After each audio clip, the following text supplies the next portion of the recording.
Jambo na karibu katika taarifa yetu za habari za asubuhi ya leo tarehe 22 mwezi wa 4 mwaka 2026.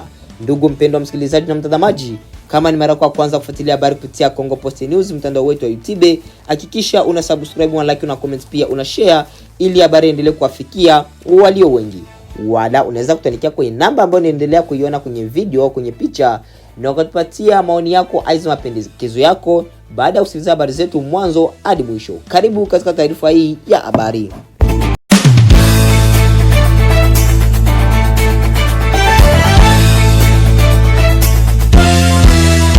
Mvutano wa kisiasa unaendelea kushika kasi katika jimbo la Kivu Kusini, mashariki mwa nchi ya Jamhuri ya Kidemokrasia ya Kongo, baada ya gavana wa jimbo hilo Jean-Jacques Purusi Sadiki kulengwa na hoja ya kutaka kuondolewa madarakani maarufu kama motion de censure.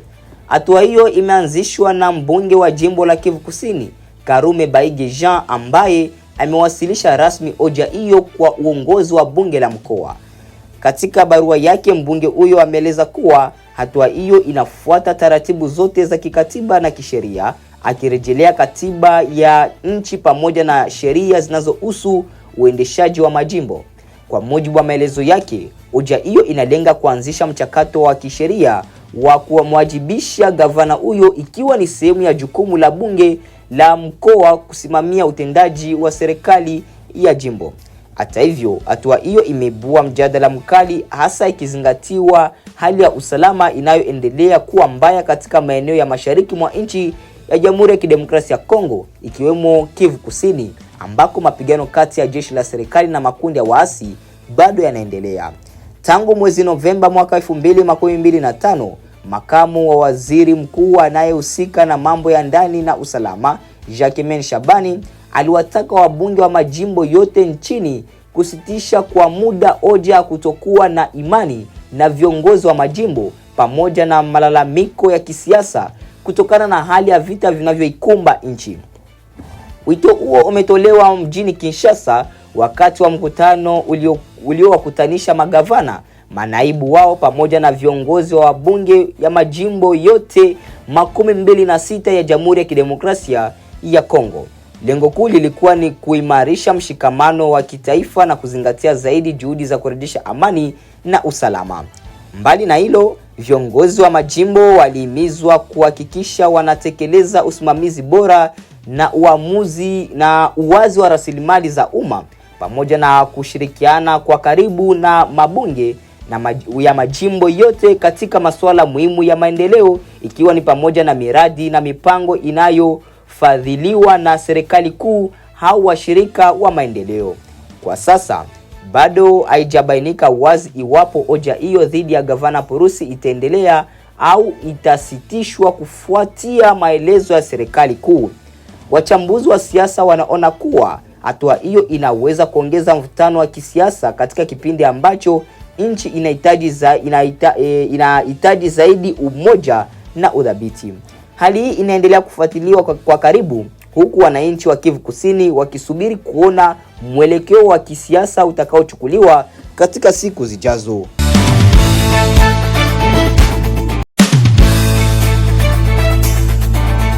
Hali ya usalama inaendelea kuwa mbaya katika eneo la Masisi mkoani Kivu Kaskazini, mashariki mwa nchi ya Jamhuri ya Kidemokrasia ya Kongo, kufuatia tukio la kuuawa kwa kiongozi mmoja wa eneo hilo katika mazingira ya kutatanisha. Taarifa zilizopatikana kutoka vyanzo vya ndani vinaeleza kuwa mzaliwa ambaye alikuwa msimamizi wa kituo cha Mwetu kilichopo katika wilaya ya Masisi ameuawa usiku wa kuamkia Jumanne tarehe 21 mwezi wa 4 mwaka wa 2026, yani siku ya jana, baada ya kundi la watu wenye silaha kufanya shambulizi la ghafla. Kituo hicho cha Mweto kinadaiwa kuanzishwa na waasi wa M23 RDF wakati walipokuwa wakidhibiti eneo hilo, jambo ambalo linaendelea kuzua mjadala kuhusu uhalali wa utawala na usalama katika maeneo yaliyo chini ya makundi ya waasi. Kwa mujibu wa mashuhuda, washambuliaji walivamia eneo hilo usiku wa manane na kufanikisha shambulizi hilo lililosababisha kifo cha mzaliwa. Hata hivyo, walinzi wake binafsi waliripotiwa kufanikiwa kutoroka katika mazingira ya hatari na hadi sasa haijulikani walipojificha. Tukio hilo limezidisha hofu miongoni mwa wakazi wa Masisi ambao tayari wamekuwa wakiishi katika mazingira ya taharuki kutokana na mapigano ya mara kwa mara kati ya makundi yenye silaha na jeshi la serikali. Wachambuzi wa masuala ya usalama wanaona kuwa mauaji hayo yanaweza kuwa ishara ya kuendelea kwa migogoro ya ndani au mapambano ya madaraka katika maeneo yanayokumbwa na vita, hasa yale yaliyo chini ya ushawishi wa makundi ya waasi. Hadi kufikia sasa hakuna kundi lililojitokeza hadharani kudai kuhusika na mashambulizi hilo, huku mamlaka husika zikiendelea kuchunguza tukio hilo ili kubaini chanzo na wahusika wa mauaji hayo. Wakati huo huo, mashirika ya kiraia yanatoa wito kwa pande zote zinazohusika katika mzozo huo kuheshimu maisha ya raia na kuhakikisha ulinzi wa kutosha kwa wananchi wasio na hatia. Tukio hili linaongeza orodha ya matukio ya ukosefu wa usalama katika eneo la mashariki mwa nchi ya Jamhuri ya Kidemokrasia ya Kongo, ambako juhudi za kurejesha amani bado zinakumbana na changamoto nyingi. Wananchi wa Masisi wanaendelea kuishi katika hofu, wakitumaini kurejea kwa hali ya utulivu na usalama katika siku zijazo.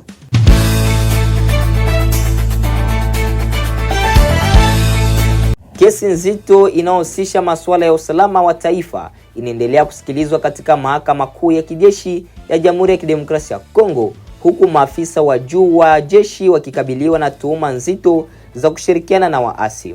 Siku ya jana tarehe 21 mwezi wa 4 mwaka 2026, mahakama hiyo imeendelea na uchunguzi wa kesi dhidi ya Lieutenant General Filemon Yave anayeshtakiwa kwa madai ya kushirikiana na waasi wa kundi la AFC M23 ARC linalodaiwa kuungwa mkono na nchi ya Rwanda. Kesi hiyo inasikilizwa mjini Kinshasa imevuta hisia za wengi, ikizingatiwa uzito wa tuhuma zinazomkabili afisa huyo wa ngazi za juu katika jeshi la taifa ya Jamhuri ya Kidemokrasia ya Kongo FARDC. Mamlaka zinadai kuwa ushirikiano huo unahusiana na vita vinavyoendelea mashariki mwa nchi, hasa katika majimbo ya Kivu Kaskazini na Kivu Kusini. Katika kikao cha jana, macho na masikio ya wengi yameelekezwa kwenye uwasilishaji wa ripoti muhimu kutoka Baraza la Taifa la Ulinzi wa Mitandao linalojulikana kama Conseil National de Cyberdefense.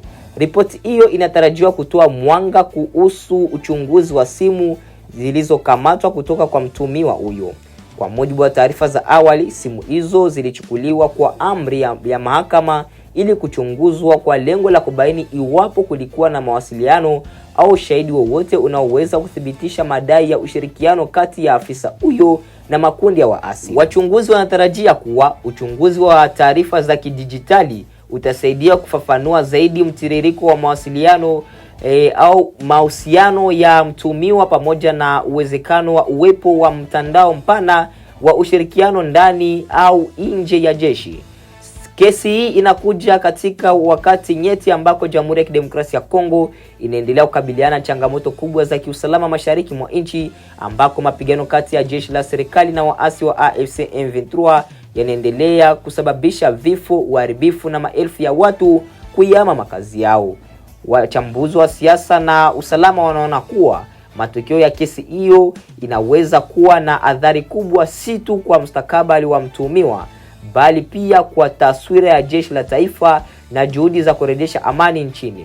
Hadi kufikia sasa upande wa utetezi haujatoa maelezo ya kina kuhusu tuhuma hizo, huku ukisisitiza umuhimu wa kuheshimu haki ya mtuhumiwa kusikilizwa kwa haki mbele ya vyombo vya sheria. Kesi inaendelea na taarifa inafuatiliwa kwa karibu, maendeleo yake likisubiri ukweli kubaini kupitia mchakato wa kisheria.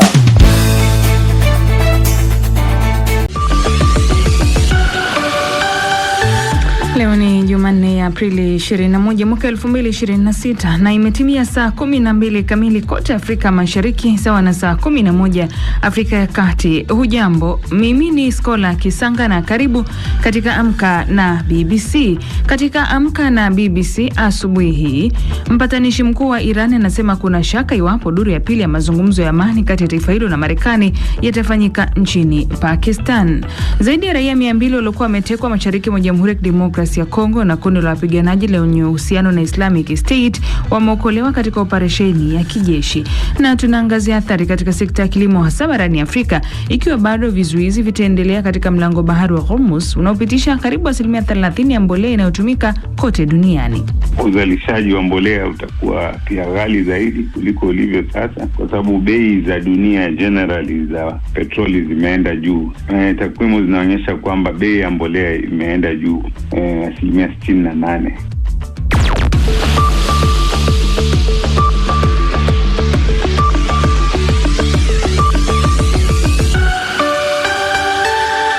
Kabla undani wa taarifa hizi na nyingine, nampisha mwenzangu Sarafina Robi ya kusomea muktasari wa habari za ulimwengu. Sarafina, karibu. Naam, Skola, asante sana.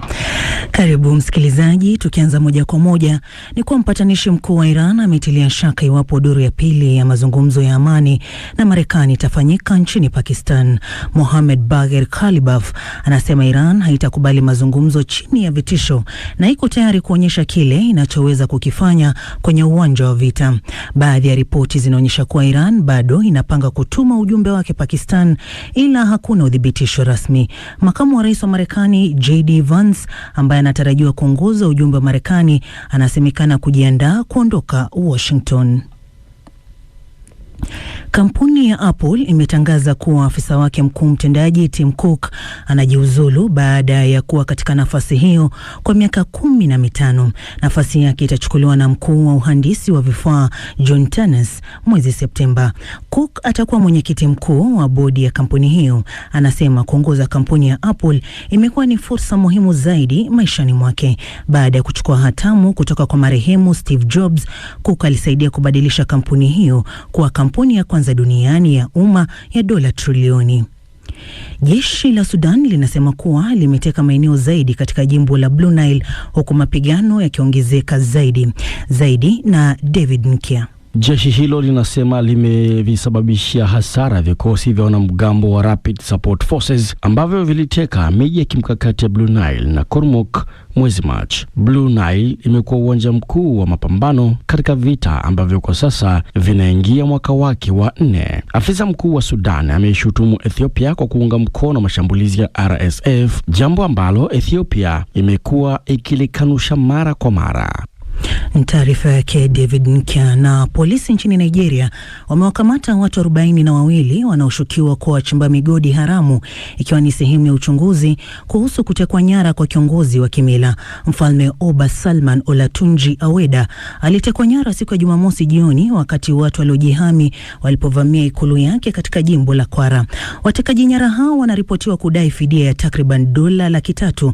Utekaji nyara huo umeongeza wasiwasi kuhusu salama katika jimbo hilo ambalo limeshuhudia ongezeko la mashambulizi dhidi ya jamii za vijijini. Hii ni BBC. Na huo ni muktasari wa habari za ulimwengu. Msikilizaji, umesomwa kwako na mwenzangu Sarafina Robi akiwa Nairobi. Matangazo ya Amka na BBC hapa ni idhaa ya Kiswahili ya BBC. Pia unaweza kutusikiliza kupitia redio ya shirika mbalimbali. Ukiwa nchini Tanzania, tusikilize kupitia redio Kwizera kule Ngara, Radio Free kule Mwanza, Radio One Dar es Salaam. Kenya, Most FM, Mwenedu FM.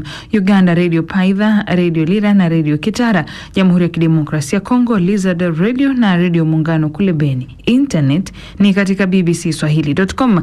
Na kukumbusha msikilizaji, matangazo haya pia hukujia moja kwa moja kupitia ukurasa wetu wa Facebook, rambaza tu andika BBC Swahili. Mimi ni Skola Kisanga. Mpatanishi mkuu wa Iran ametilia shaka iwapo duru ya pili ya mazungumzo ya amani na Marekani yatasonga mbele nchini Pakistan. Mohamed Bagher Khalibaf anasema Tehran haitakubali mazungumzo chini ya kivuli cha vitisho na iko tayari kuonyesha kile alichokiita ni mbinu mpya kwenye uwanja wa vita. Baadhi ya ripoti zinaonyesha kwamba Iran bado inapanga kutuma ujumbe huko Islamabad. Zaidi na Sarafina Robi. Ni majeshi ya Marekani yakionyesha umahiri wao katika ghuba ya Uajemi, yani Iran, wakikabiliana na meli ya mzigo ya Iran, kisha kwa umbali kuanzisha mashambulizi. Maneno ya rais wa Marekani Donald Trump ni kwamba walitoboa shimo katika sehemu ya injini. Baada ya jua kutua, majeshi ya majini ya Marekani yalitua kutoka kwa ndege aina ya helikopta na kuchukua udhibiti. Meli hii ya Tuska imekuwa imekiwa vikwazo na Marekani tangu mwaka 2018 kwa kile Marekani inachoelezea kuwa historia ya uhalifu. Iran imeapa kulipiza. Iran sasa inasema vizuizi vya Marekani na matakwa yake ya kupitiliza yanaonyesha kuwa Marekani haipo tayari kwa diplomasia. Kwa sasa ninapozungumza nanyi, hatuna mpango wa awamu inayofuata ya mazungumzo. Hakuna uamuzi uliochukuliwa kuhusiana na hili. Katika mji mkuu wa Islamabad nchini Pakistan, matayarisho yanaonyesha kila kitu kipo tayari kwa mazungumzo ya duru ya pili. Pakistan ikiwa na ari ya kuonyesha kuwa upatanisho wake ni watija. Ripoti kutoka Washington, Marekani zinasema ujumbe wa Marekani utaelekea Pakistan hivi karibuni. Katika mtandao wa kijamii, Rais wa Marekani Donald Trump anasema kizuizi cha wanamaji kwenye bandari za Iran kitaendelea hadi makubaliano yafikiwe, akiongeza kuwa anashinda vita kwa kiwango kikubwa. Maoni yake yanajiri huku makubaliano ya usitishaji vita wa muda kati ya Marekani na Iran yakitarajiwa kumalizika hapo kesho siku ya Jumatano, bila uhakika iwapo duru ya pili ya mazungumzo ya amani yatafanyika nchini Pakistan. Kufuatia duru ya kwanza ya mazungumzo mapema mwezi huu, makamu wa rais wa Marekani JD Vance alisema Marekani haikuweza kufikia hali ambayo wawakilishi wa Iran walikuwa tayari kukubali masharti ya Marekani. Wizara ya mambo ya nje ya Iran ilitaka Marekani ijiepushe na matakwa ya kupitiliza na maombi yasiyo na uhalali. Taarifa ya Sarafi Nairobi. Zaidi ya raia 200 waliokuwa wametekwa mashariki mwa Jamhuri ya Kidemokrasia ya Kongo na kundi la wapiganaji lenye uhusiano na Islamic State wameokolewa katika operesheni ya kijeshi. Jeshi katika nchi jirani ya Uganda imetoa ripoti hiyo. Wanajeshi wa Uganda wakishirikiana na wenzao wa Kongo walilenga kambi inayodhibitiwa na Land Democratic Forces yani ADF, kundi la wanamgambo ambapo asili yake ni Uganda. Watoto walikuwa miongoni mwa walioachiliwa, mdogo akiwa msichana wa umri wa miaka 14. Hii ni kulingana na taarifa iliyotolewa na Uganda. Zaidi na Esther Luambano. Jeshi limesema kuwa wapiganaji kadhaa wa ADF waliuawa katika shambulio hilo kwenye kambi hiyo na hifadhi ya silaha ilipatikana. Taarifa hiyo haisemi iwapo kulikuwa na majeruhi miongoni mwa wanajeshi wa Uganda au Kongo. Waasi wa ADF wamekuwa wakiendesha shughuli zao kutoka ndani ya Jamhuri ya Kidemokrasia ya Kongo kwa miongo miwili iliyopita. Awali ADF iliundwa nchini Uganda katika miaka 1990 na watu waliochukizwa na jinsi serikali inavyowatendea Waislamu, lakini baada ya kushindwa na jeshi huko, waliosalia walikimbia kuvuka mpaka. Mnamo mwaka 2021, Uganda na Jamhuri ya Kidemokrasia ya Kongo zilianzisha mashambulizi ya pamoja kuwafukuza ADF nje ya ngome zao za Kongo, lakini hadi sasa imeshindwa kukomesha mashambulizi ya kundi hilo. Haijabainika ni lini au wapi raia waliookolewa walitekwa nyara, lakini taarifa ya jeshi la Uganda inasema kuwa wale waliokuwa wakishikiliwa walielezea hali ngumu waliokumbana nayo, ikiwa ni pamoja na ukosefu wa chakula, kazi ya kulazimishwa na adhabu kwa kutokutii. Mamlaka inaongeza kuwa baadhi pia walionekana dhaifu na walikuwa wakiugua malaria, matatizo ya kupumua na uchovu. Baada ya miaka mingi ya kutokufanya kazi kwa uwazi nchini Uganda, ADF imelaumiwa kwa mfululizo wa mashambulizi katika miaka ya hivi karibuni, ikiwa ni pamoja na milipuko ya kujitoa muhanga katika mji mkuu wa Uganda Kampala mwaka 2021 na kushambuliwa kwa shule magharibi mwa Uganda mwaka 2023. Lakini mashariki mwa Jamhuri ya Kidemokrasia ya Kongo imekuwa maarufu kwa utekaji nyara na mauaji. Utafiti wa mwaka 2024 uliofanywa na BBC Monitoring uligundua kuwa ADF ilihusika na zaidi ya nusu ya vifo vya raia katika eneo hilo lililokumbwa na migogoro. Ni taarifa yake Esther Luambano. Papa Leo wa 14 amesafiri kwa ndege hadi mji wa kaskazini mashariki wa Sorimo nchini Angola, ambapo ametembelea nyumba ya wazee. Kiongozi huyo wa kanisa Katoliki duniani amesifu mamlaka huko nchini Angola, ambayo yamekuwa yakiendesha kituo hicho tangu kilipoanzisha kwa miaka 14 kwa utunzaji kwa walio dhaifu, lakini pia kueleza kama sehemu muhimu ya maisha ya kijamii katika nchi hiyo tajiri ya mafuta. Mwandishi mkuu wa BBC Afrika Nomsa Maseko ametuma ripoti hii kutoka mji mkuu wa Angola Luanda na inawasilishwa na Bildin Waliaula.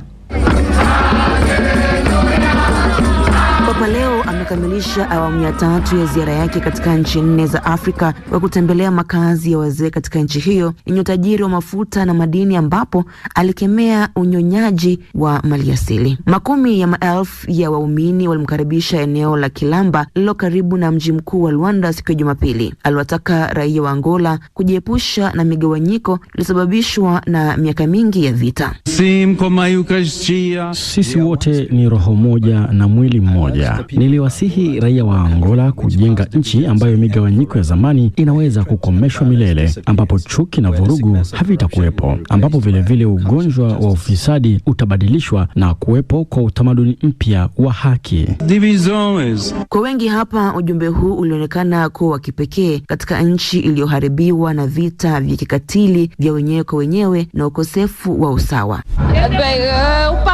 Vijana wa Angola bado wanaiombea nchi hii iwe yenye amani na utu hata zaidi. Tunatumai kwamba ziara ya Papa Mtakatifu itatusaidia kuwa na amani ya milele nchini Angola, na tutakuwa na shukrani milele. Papa ni mjumbe wa amani, na tunaishi ulimwengu hatari ambapo tunaona vita kote ulimwenguni, na tunatumai ziara ya Papa italeta amani sio tu nchini Angola ila ulimwenguni kote. Jiji la Musima limekuwa mahali muhimu la mahujaji hapa kusini mwa Afrika. Pia hutumika kama ukumbusho kamili wa mambo ya kutisha iliyoletwa na wazungu kwa wenyeji. Serikali ya Angola inageuza eneo hili kuwa kitovu cha utalii wa dini kwa ujenzi wa basilika na mraba wa mahujaji ambao unatarajiwa kuvutia mamilioni ya watalii na waumini. Ziara ya Papa itakamilika kwa kuzuru nchi ya Equatorial Guinea, ambapo 80% ya wakazi wa nchi hiyo ni Wakatoliki.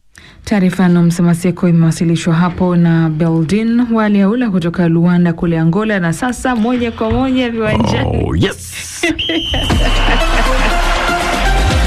Leo amevaa jezi mpya. Kuna jezi moja huwa sipendi, naona ameamua kufanya mabadiliko. Ni mradi wenye nyekundu tu. Pende usipende. Ligi kuu soka skola ya England imeendelea usiku wa kumkeleo, ambapo kwa mchezo mmoja ambapo derby ya London ikimaanisha Crystal Palace kutoka pale kusini na West Ham United kutoka mashariki imeisha kwa sare ya 0-0. Palace wapo katika nafasi ya 13 wakiwa na alama 43, huku West Ham United wakiwa na msimu mbaya, kwani wapo nafasi ya 17 wakiwa na alama 33. Chini yake kuna timu 3 pekee ambazo zote huenda zikashuka daraja. Leo hii kutakuwa na mchezo mmoja, Brighton dhidi ya Chelsea saa 4 kamili usiku saa za Afrika Mashariki. Kwenye riadha, wa Kenya ambao ni mabingwa watetezi John Korir na Sharon Lokedi wamekamilisha mbio za kushirikiana huko Boston Marathon siku ya Jumatatu, wote wakitoka vizuri na kushinda kwa mbinu nzuri kwa mbio za mita 130. Korir alichukua fursa ya mazingira bora na kupata ushindi wa 4 wa marathon, sio mita, ni kilomita. Muda wa ushindi wa Korir ulifuta rekodi ya awali ya saa 2 sekunde dakika 3 na sekunde 2 iliyowekwa na Godfrey Mutai mwaka 2011. Bingwa wa dunia Tanzania Alphonse Simbu amemaliza nafasi ya pili kwa muda wa dakika saa 2 dakika 2 na sekunde 47, akimpita Benson Kipruto wa Kenya. Kwenye tennis, Jack Draper amejiondoa kwenye michuano ya Madrid Open wiki hii na pia atakosa michuano ya wazi Italia mwezi ujao kwa sababu ya jeraha la goti. Mchezaji huyo mwenye miaka 24 hakucheza pia katika Carlo Masters kutokana na kuandamwa na majeraha mfululizo. Michuano hiyo ilikuwa ya 4 tangu rejea kutoka kwenye majeraha ya mifupa, ambayo baada ya mechi moja kwenye michuano